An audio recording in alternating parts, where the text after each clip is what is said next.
Versão Almeida, século 21. Diz assim a palavra do Senhor em Gênesis 37:1. Jacó habitava na terra das peregrinações do seu pai, na terra de Canaã. Estas são as gerações de Jacó. Aos 17 anos de idade, José cuidava dos rebanhos com seus irmãos. Ainda jovem, auxiliava os filhos de Bila e os filhos de Zilpa, mulheres de seu pai. E José levava a seu pai más notícias a respeito deles. Israel amava mais José do que todos os seus filhos, porque ele era o filho da sua velhice, e fez para ele uma túnica longa. Vendo seus irmãos que seu pai o amava mais do que todos eles, passaram a odiá-lo e não conseguiram falar com ele pacificamente. E aconteceu que José teve um sonho e contou aos seus irmãos. Por isso passaram a odiá-lo ainda mais. Pois ele lhes disse: peço que vocês ouçam esse sonho que eu tive. Estávamos atando feixes no campo, e o meu feixe levantou-se e ficou em pé. E os vossos feixes o rodeavam e se inclinavam perante o meu feixe. E os seus irmãos lhe responderam: irás de fato reinar sobre nós? Irá mesmo nos dominar? Por isso o odiaram ainda mais, por causa dos sonhos e das palavras dele. José teve outro sonho, e o contou a seus irmãos, dizendo: eu tive outro sonho. O sol, a lua e 11 estrelas se inclinavam diante de mim. Quando contou a seu pai e a seus irmãos, o pai o repreendeu e disse: que sonho é esse que você teve? Será que eu, tua mãe e os teus irmãos viremos a nos inclinar com o rosto em terra diante de você? E seus irmãos ficaram com ciúmes, mas seu pai guardava isso no coração. Então seus irmãos foram cuidar do rebanho de seu pai em Siquém. Israel disse a José: os teus irmãos não estão cuidando do rebanho de Siquém? Vai, vou enviar-te a eles. E José respondeu: estou aqui. E disse-lhe Israel: vai, vê se teus irmãos e o rebanho estão bem, e traz-me resposta. Assim o enviou do vale de Hebrom, e José foi para Siquém. E aconteceu que um homem encontrou José, que andava perdido pelo campo, e perguntou: o que é que você procura? E ele respondeu: estou procurando meus irmãos. Peço-te que me digas onde eles estão cuidando do rebanho. O homem disse: saíram daqui. Eu os ouvi dizer: vamos para Dotã. Então José foi atrás de seus irmãos e os achou em Dotã.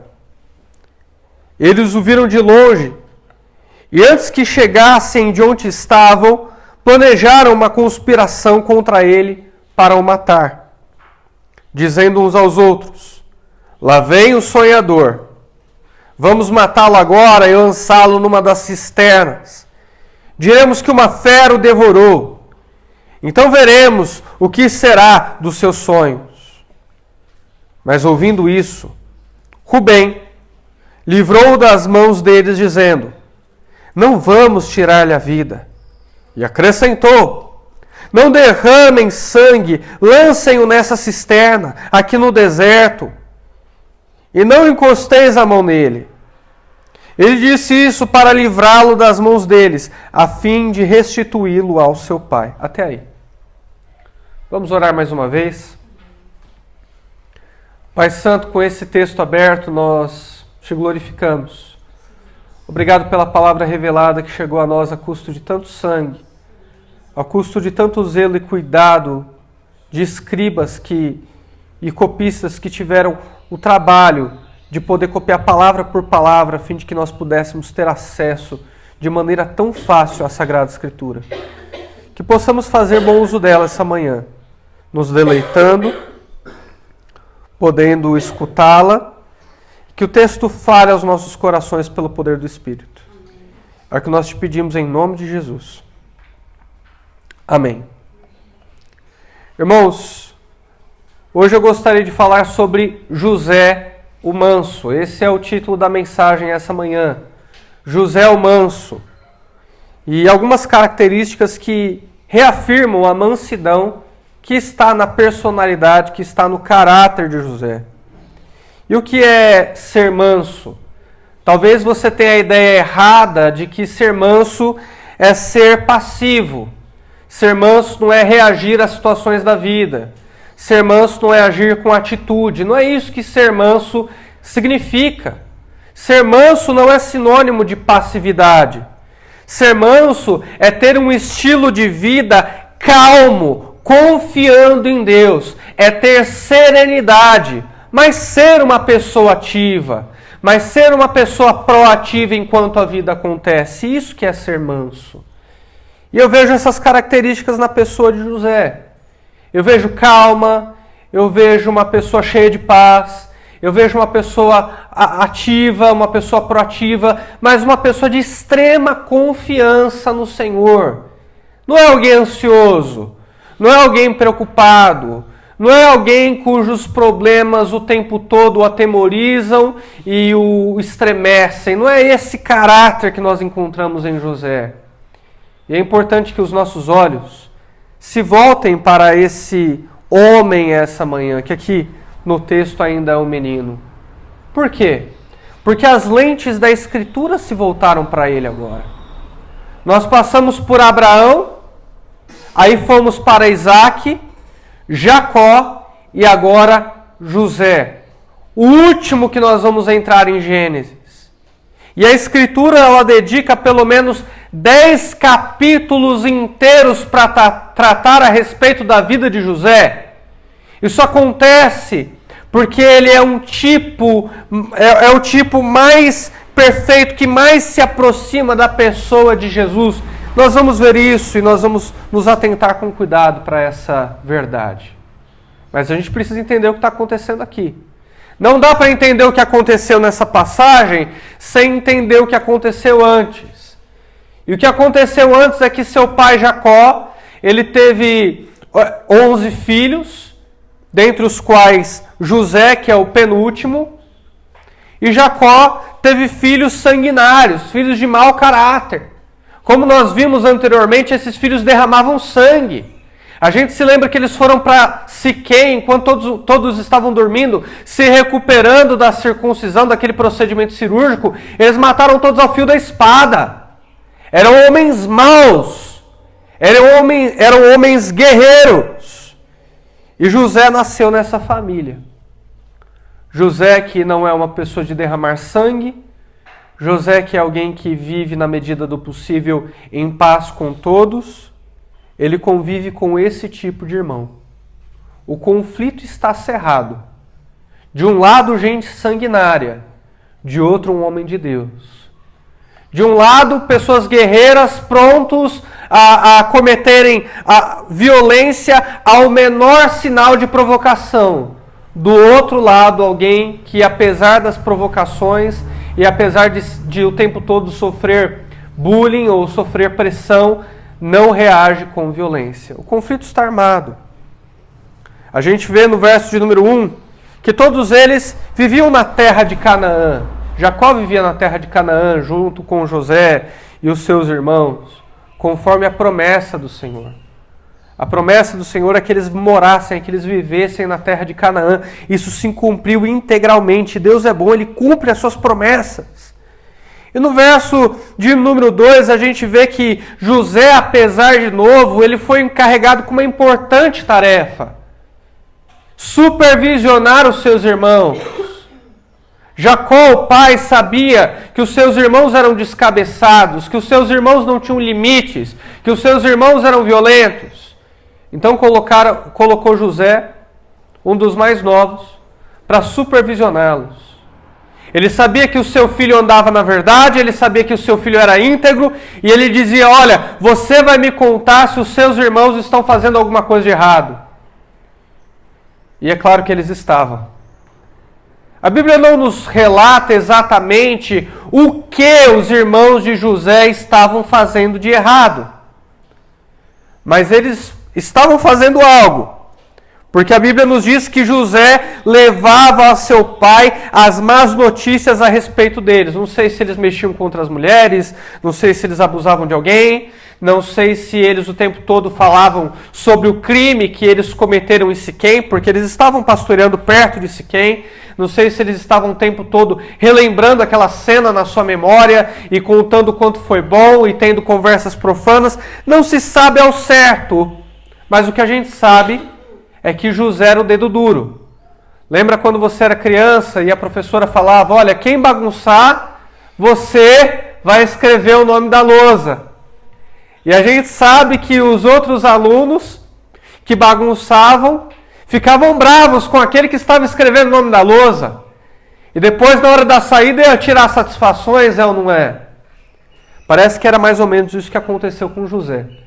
Ele escrevia o nome da lousa ali perto do seu pai e os seus irmãos ficavam bravos com ele, bravos com o dedo duro, bravos porque ele estava contando para o seu pai tudo aquilo de errado que eles estavam fazendo.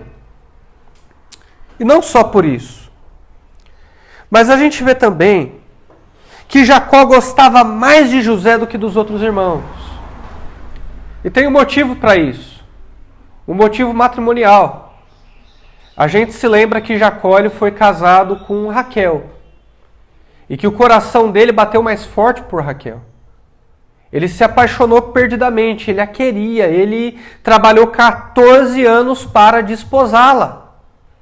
Mas Labão, seu sogro, o enganou e deu Leia primeiro, a fim de que ele pudesse continuar trabalhando para ele.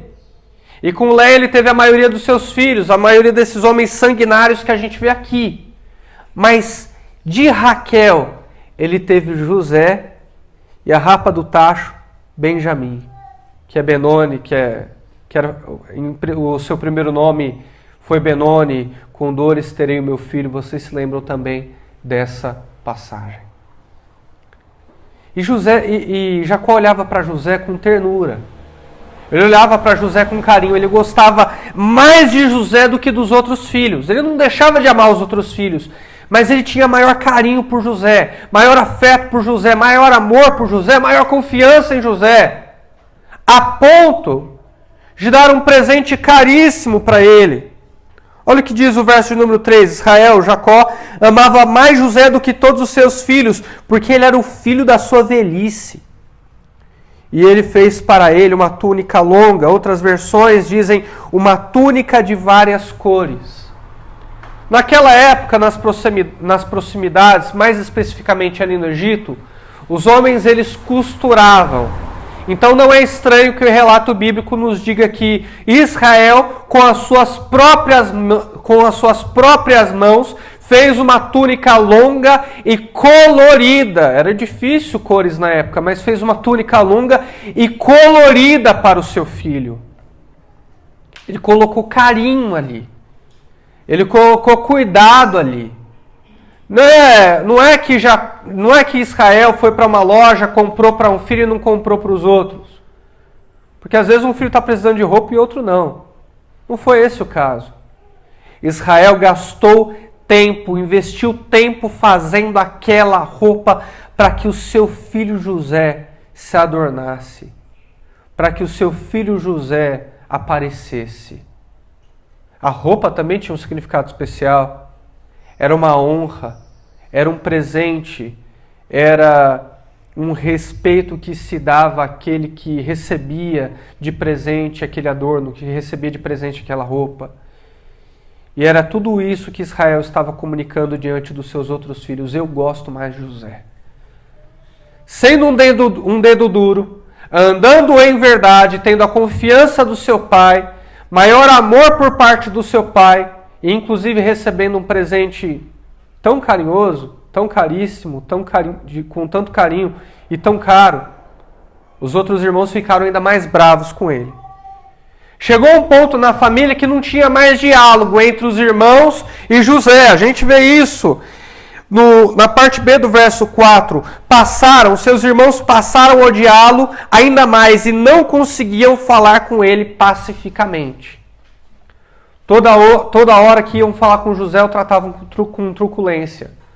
Toda hora que iam comunicar alguma coisa com José, o tratavam mal. Não conseguiam ter um bom diálogo com o irmão. O conflito estava armado naquela casa. Imagina como José se sentia.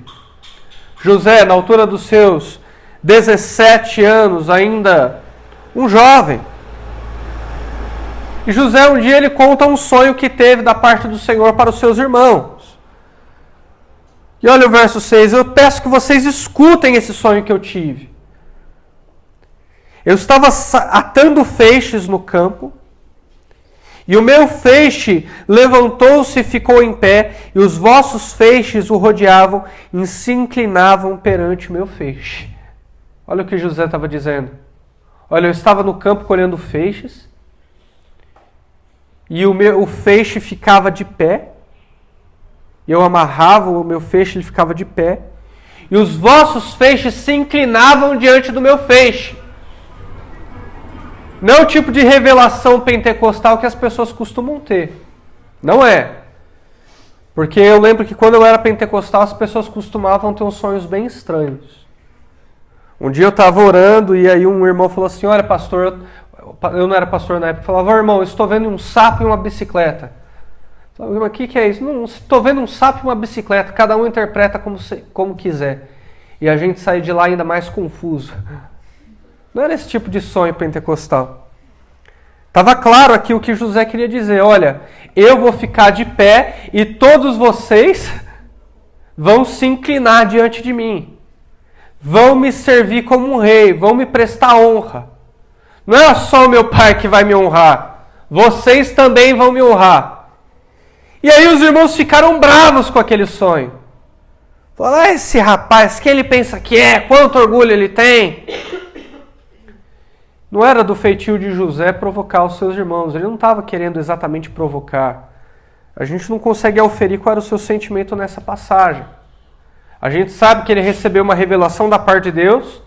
A gente sabe também que ele não precisava contar essa revelação para os seus irmãos. Mas era um jovem de 17 anos. Talvez ele quisesse compartilhar aquilo que Deus estava revelando para ele. Quando a gente tem 17 anos, a gente não tem muita noção das coisas. Eu me perguntei nessa passagem se era orgulho ou se era inocência da parte de José. Fiquei me perguntando. Eu lembrei de quando eu era criança. E eu estava na casa da minha avó. Eu tinha um primo que me batia, sem ressentimentos, fica tranquilo, já passou. E ele me batia e uma vez quando ele estava me batendo, eu empurrei ele e falei assim, sai daqui, que não sei o que, e etc. E não é que ele saiu mesmo, foi para casa bravo e ainda falou que eu expulsei ele? Mas quando eu falei, sai daqui, eu falei, para de me bater, eu não estava expulsando ele de casa. E ele ficou sem falar comigo o tempo, a ponto do pai dele me ligar e etc. Eu era bem criança. Mas eu não queria ofender ele, eu não queria maltratar ele, não queria que ele fosse embora de casa, apesar dele ter começado. Mas quando a gente é novo, a gente não tem noção das coisas, a gente fala sem pensar. O verso de número 9 mostra outro sonho que José teve. Como se não bastasse sonhar que os feixes dos irmãos se curvavam diante dele, parece que a revelação foi aumentando. Parece que tem mais honra no segundo sonho do que no primeiro. Vê se você não concorda comigo. Tive outro sonho, parte B do verso 9. O sol, a lua e 11 estrelas se inclinavam perante mim. Os astros, o universo. E agora José é categórico ao dizer, eles se inclinavam diante de mim. É o que José está dizendo aqui. Que coisa, não? O sol e a lua. Possivelmente, seu pai, Israel, e a sua mãe, Leia. Leia ficou sendo como uma mãe para José. A gente percebe isso porque Israel fala, o teu pai e a tua mãe vão se curvar diante de mim, parece que Leia assume um papel materno para com a vida de José. Mas enfim. José é categórico ao dizer, olha, vocês vão se ajoelhar, vocês vão me honrar como se eu fosse um rei. É o que ele está dizendo. Israel fica bravo. O que você está querendo dizer? Que eu, sua mãe e os seus irmãos, a gente vai se curvar diante de você? Ah, você é o bonitão agora. O que está acontecendo? Que sonho é esse? Que raio de sonho é esse que você teve? E a Bíblia relata que os seus irmãos ficaram ainda mais bravos com ele. Ainda mais bravos com ele. Mas é interessante que logo após Israel esbravejar perante José e falar, que sonho é esse que você teve? O verso de número 11 também traz um outro sentimento, um sentimento meio dúbio, meio confuso da parte de Israel. Olha o que diz, mas o seu pai guardava isso no coração. Olha que interessante. Israel olhava para José e talvez ele visse o seu pai, talvez ele visse Isaac, talvez ele visse um pouco do caráter do avô, do caráter de Abraão.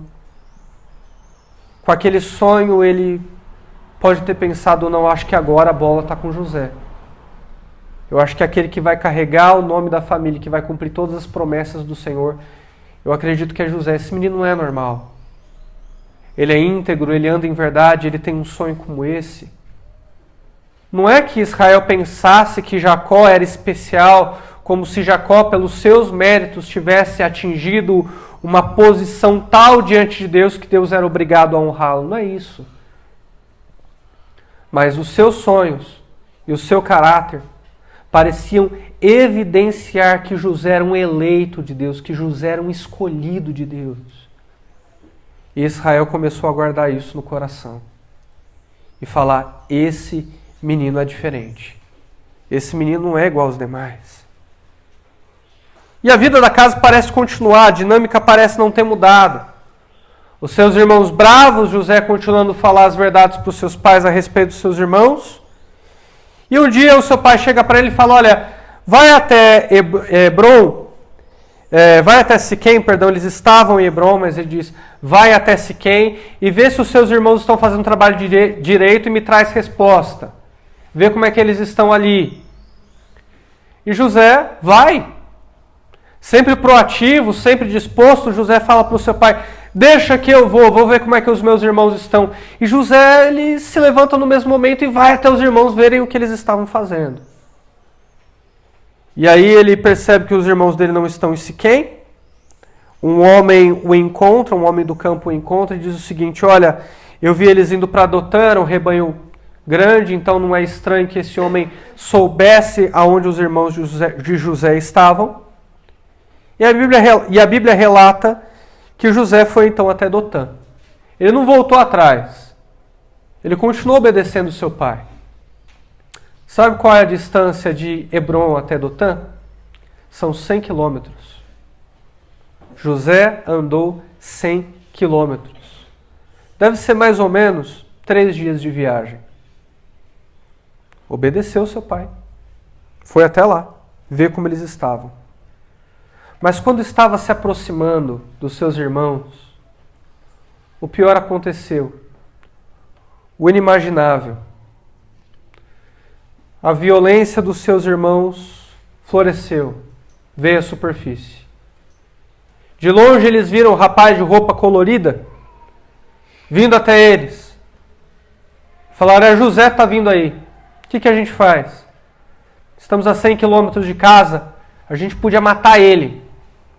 E aí Rubem, aquele que dormiu com a concubina do seu pai Israel, e por isso, mais adiante, nós vemos que ele não herda muitas promessas da parte do Senhor.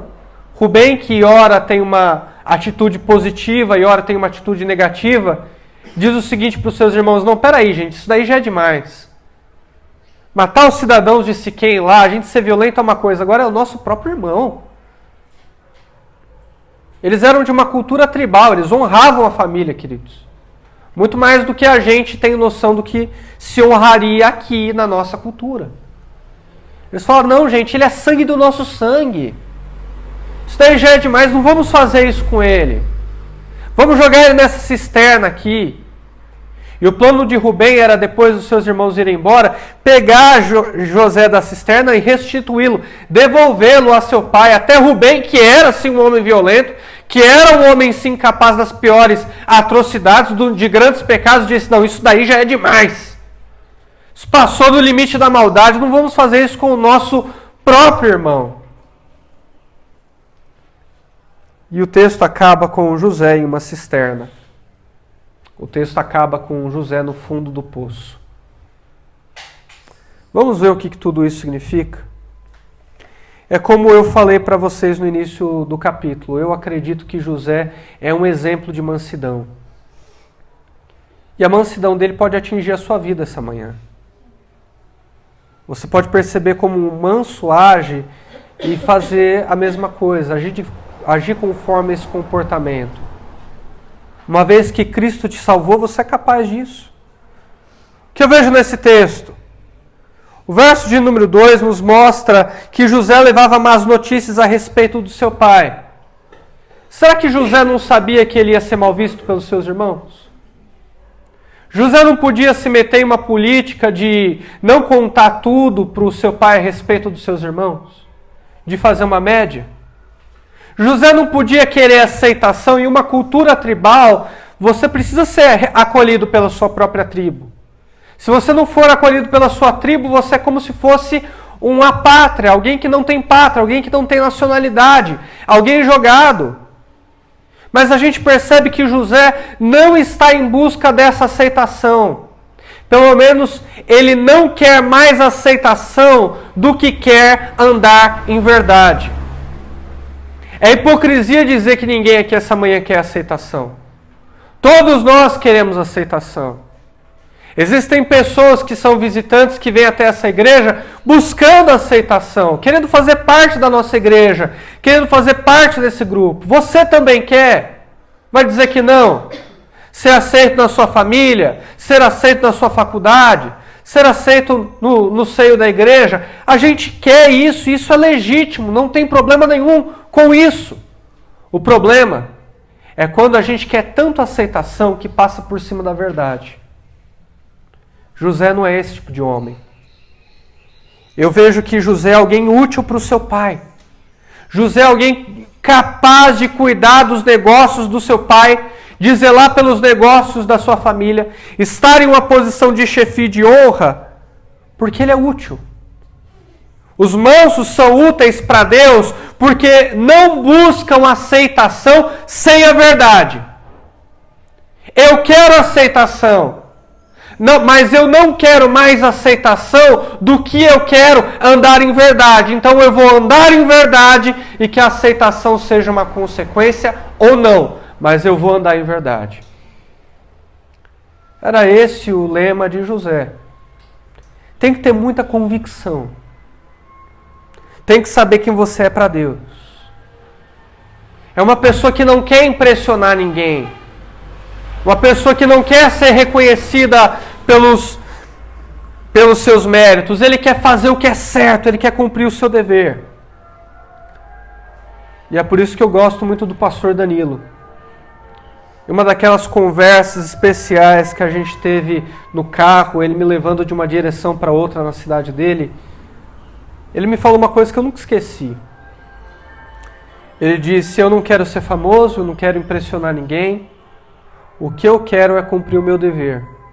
O que eu quero é auxiliar o pastor Paulo a construir o ministério dele. É isso que eu quero, é para isso que Deus me constituiu. Quer andar em verdade. Quer cumprir o seu dever, e a gente não tem ideia de quanto essas pessoas mansas e humildes são úteis nas mãos de Deus. Você quer ser útil para Deus? Seja um manso que anda em verdade. Seja alguém que não quer aceitação passando por cima da verdade. Ande em verdade, diga a verdade, cumpra o seu dever, pregue o evangelho em tempo e fora de tempo, ainda que tenha que desagradar alguém. Entre Deus e as pessoas, escolha Deus. Entre cumprir o seu dever e agradar uma certa pessoa, o seu chefe, sua mãe, não sei, cumpra o seu dever. É isso que eu vejo aqui. No verso de número 8, 9, é onde José ele tem esses sonhos em que os seus irmãos, o seu pai e a sua mãe se curvam diante dele, um sonho que se concretiza. A gente vai ver mais lá na frente que aquilo era uma revelação do próprio Deus e que isso de verdade acontece.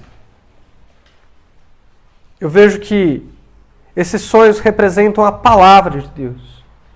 Esses sonhos representam a revelação de Deus. Mansos se alimentam da revelação de Deus. Mansos se alimentam das promessas de Deus. Mansos se alimentam da palavra de Deus. José teve sonhos. Não há nada que nos leve a crer que hoje em dia Deus fale por meio de sonhos. Mas Deus nos deixou a sua palavra, que é o equivalente da revelação que José recebeu na época. E por essa revelação, nós podemos ficar seguros. Nós podemos ter calma em nossos corações. Não se esqueça que Apocalipse, a grande revelação do tempo do fim, já está escrito. Deus tem o domínio sobre todas as coisas. E no final de Apocalipse, a gente vê ali um trono dos céus, mostrando que Deus está no controle da história do homem, mostrando que Deus está no controle da sua história. Então, você tem motivos de sobra para ser manso. Você tem motivos de sobra para não ficar preocupado com essa conta que você tem para pagar. Você tem motivos de sobra para acreditar que Deus vai te guiar em um caminho de santidade, apesar das frustrações, apesar de todas as tentações. Você tem motivos de sobra para acreditar que Deus vai te acrescentar sabedoria para a vida, que vai te ensinar a viver. Você tem motivos de sobra para não se ansiar e não ficar preocupado demasiadamente com o seu casamento, com as coisas que estão acontecendo na sua família, porque Deus vai te guiar em vitórias espirituais. Deus vai te dar serenidade para lidar com tudo isso. Quando eu me alimento das promessas de Deus na Escritura, quando eu me alimento daquilo que Ele está fazendo, da história que Ele escreveu, eu tenho calma para andar nesse mundo perverso. Eu tenho calma para andar nesse mundo que aparentemente é um caos. É isso que Deus quer de nós. Se você está com o seu coração atribulado essa manhã, é porque você não tem se alimentado da revelação de Deus. É porque você não tem descansado nas promessas do Senhor. Se acalma, você vai ver que Ele é Deus. Confie nas promessas do Senhor. A gente percebe que José foi lançado para o fundo de uma cisterna, para o fundo de um poço, a gente não viu isso? A vida, irmãos, por si só, ela vai se encarregar de trazer testes para ver se de verdade você confia nas promessas de Deus. De trazer provações para verificar se você verdadeiramente é salvo. Se você verdadeiramente se alimenta da revelação e ela é suficiente. Não, Deus me deu uma promessa de santidade. É difícil, mas Ele vai me guiar em santidade, Ele vai me guiar em vitória. Eu estou passando por lutas, eu estou passando por provações, mas Deus vai me fazer vencer, Deus vai me fazer superar. Senão externamente, dentro de mim, Ele vai me dar condições para lidar com isso. Deus vai me dar vitória sobre todas essas coisas. Amanhã ou depois, gente crente ao seu lado, gente que servia a Deus, vai morrer. E aí a gente vai ver se a palavra de Deus é suficiente na sua vida. Se você vai se desesperar a tal ponto de ficar sem chão, ou se você vai ficar seguro sabendo que aquela pessoa passou da morte para a vida e está com Cristo agora, e está com Deus agora. Eu lembro de um homem crente, cuja esposa crente também morreu. Isso aconteceu aqui perto. E as pessoas foram no enterro desse homem querendo consolá-lo. E esse homem, o marido dessa mulher, é que consolou os demais. É que falou, fica tranquilo, ela está bem, ela está com Cristo agora. O marido da mulher confiança na revelação, confiança na promessa. Sabia que a esposa dele não estava ali, o corpo estava. Mas ela estava com Cristo. Ela estava bem. A vida vai trazer testes para ver se verdadeiramente você confia nas promessas do Senhor. A vida vai se encarregar disso. Você está preparado? Eu vejo que José tem esses aspectos de mansidão. O que mais que eu vejo na vida de José? No verso de número 14, a gente vê que prontamente ele obedece o seu pai. Mansos obedecem porque entendem o chamado à obediência. Talvez José tenha aprendido a obedecer pelas histórias que ele ouviu de Abraão, que foi até o monte, pegou a faca e estava prestes a imolar o próprio filho Isaque. Numa cultura do patriarcado, onde a história passava de maneira oral, de pai para filho, e assim que José recebeu a revelação da palavra de Deus, talvez ele tenha olhado e dito: eu quero ser como Abraão, eu quero obedecer desse jeito. Eu fui chamado por Deus a obedecer. O manso, ele se preocupa todos os dias em obedecer a Deus. Ele reduz os seus sentimentos, ele reduz as suas vontades, ele reduz os seus prazeres, e dentro dele ele diz: eu vou obedecer a palavra. Eu vou me direcionar para onde Deus quer. Eu vou servir a minha igreja, eu vou amar a minha comunidade, eu vou amar os meus irmãos, eu vou amar os meus familiares, eu vou cuidar dos meus filhos, eu vou ser o melhor pai que eu posso ser, eu vou ser a melhor mãe que eu posso ser, eu vou fazer tudo com diligência e zelo como quem faz para Deus, eu vou ser alguém honesto, eu vou ter palavras saudáveis, eu vou honrar o meu pastor, eu não vou falar mal de ninguém, eu vou me guardar sexualmente, enfim, eu vou obedecer a Deus em todas as áreas da minha vida. O manso, ele se preocupa em obedecer.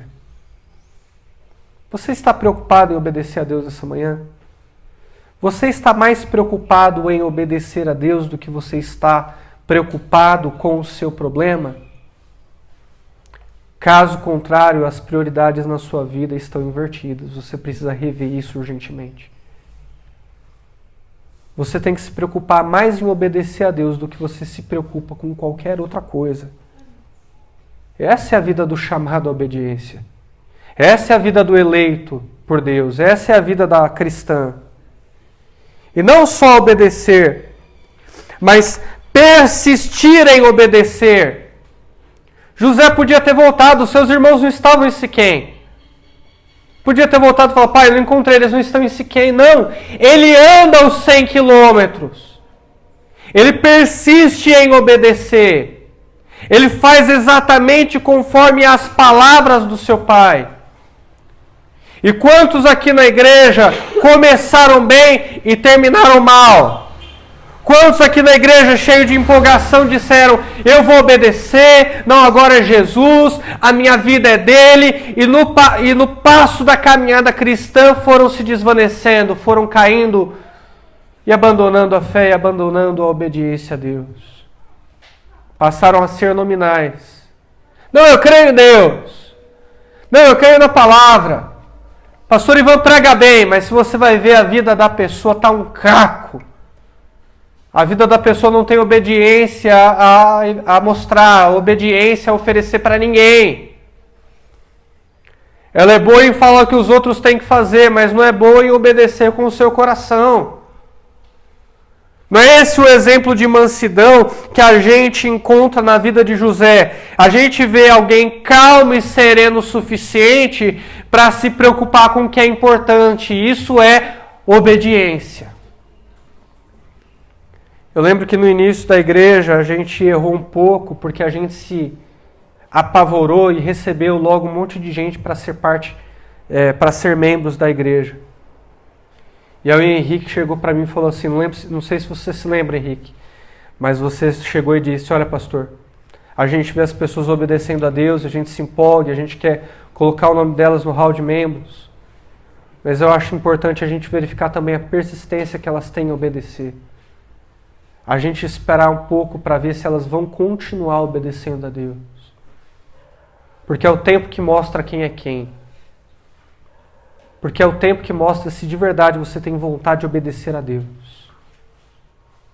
Aqueles que não passam pela provação do tempo não são chamados por Deus. Aqueles que não resistem ao tempo e às circunstâncias não são eleitos de Deus.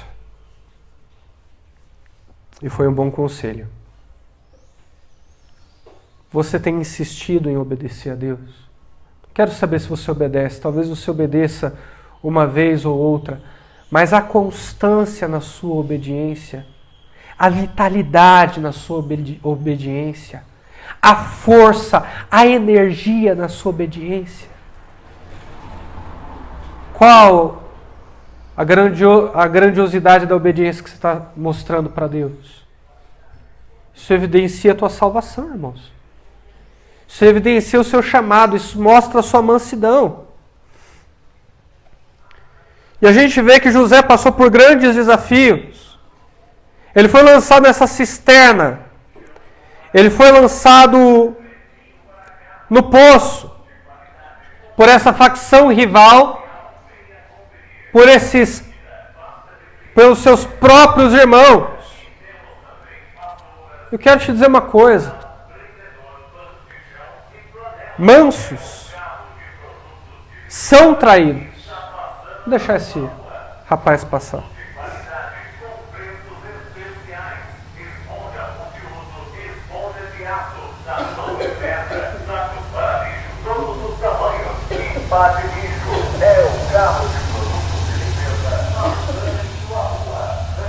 Já estou terminando. Preste atenção. Mansos são traídos, mas não revidam. É isso que a gente consegue aprender com José. É tanta certeza em quem Deus é, tanta certeza de que Ele vai cumprir as suas promessas, tanta certeza da revelação, que a gente não vê José praguejando, que a gente não vê José revidando, a gente não vê José xingando. Como uma ovelha muda levada ao matadouro, como alguém que não abriu a sua boca, a gente não vê José revidando. Mansos dão a outra face. José consegue cumprir o mandamento de Jesus.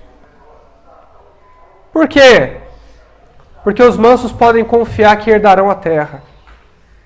Mateus 5,5 diz assim: abençoados são os mansos ou humildes, porque herdarão a terra. E aí não importa se você acredita que um dia você vai subir com Deus e reinar com Ele nos céus, ou se Deus vai colocar um reino aqui nessa terra, não importa. Fato é que você vai reinar um dia com Deus. Fato é que um dia você estará com Ele. Fato é que um dia tudo aquilo que você pode ver, transformado, ou feito novo, ou algo novo, você vai reinar com Cristo. E se a terra será sua, por que você anda tão preocupado? José não tinha motivos para se preocupar, porque ouviu a revelação dos feixes e de que os astros e a luz se curvaram diante dele. Ele sabia que tudo acabaria bem no final. E você, por essa promessa, também sabe que um dia vai herdar a terra.